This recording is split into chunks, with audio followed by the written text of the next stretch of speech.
Good morning, good morning. Luluto tayo ng tofu pork sisig. Ayan na. Ayan ang aking baboy. Ayan, may mayonnaise. may tawag nun, oyster sauce. Ayan. Pinirito ko na aking tofu. Ayan, may sobra pa siya. Ayan. Good morning guys. Happy blessed Thursday. Kamusta ang morning natin? Okay. Magisa-gisa na tayo ng ating sibuyas, bawang. Nilutuan ko ng tofu yung kawali ko kanina.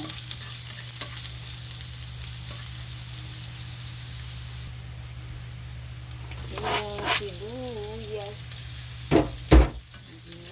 Sibuyas.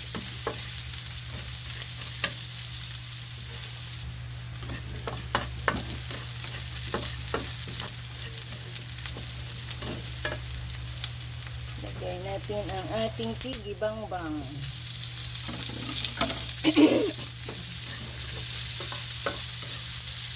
Dali lang maluto ito kasi pinakuluan ko yung baboy. Atin siya ng nor pork para ito matalsik si baboy.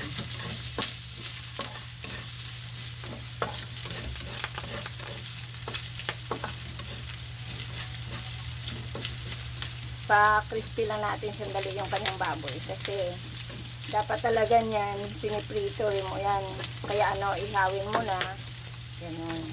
Kaso lang walang time. Natin muna ang ating oyster sauce.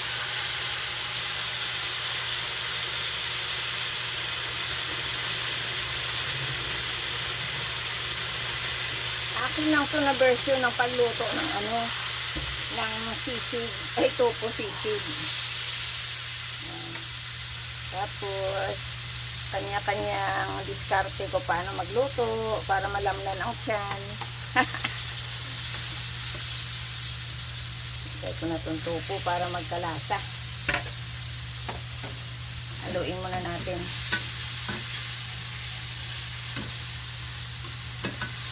Kanya-kanyang version ng pagluluto. Patsyam na luto. Ganyan. Yan ang ating patsyam na luto. Yan na natin siya ng mayonnaise.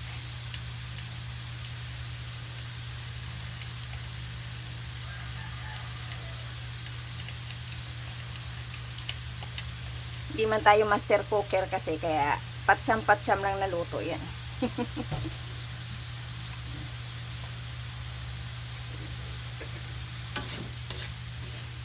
Tsamba na luto para makaluto lang.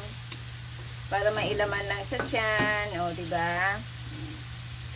Lagyan natin ng bell pepper. Tapos, patsyam. Ito, kasi gusto ng alaga ko, trabadora may sili daw, ilagyan ko ng sili. Isa lang para wag masyadong maanghang. Baka mamaya masyadong maanghang.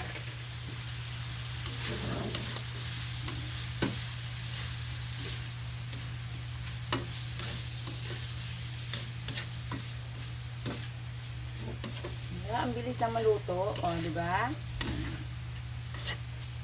Pero hindi ko pa natikman kung ano lasa. Kasi patsyam na luto, tansya lang yan na luto.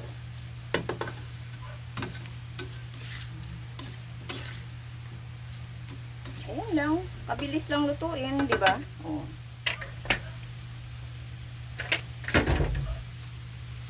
Lagyan ko siya ng dahon ng sibuyas.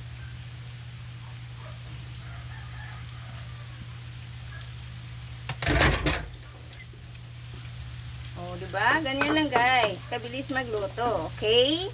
Thank you very much and good morning. Maraming salamat sa inyong lahat na nanonood ng aking mga video. Thank you. Ingat po tayong lahat. More followers ang kalamansi. Wow. Thank you very much. Maraming salamat. God bless.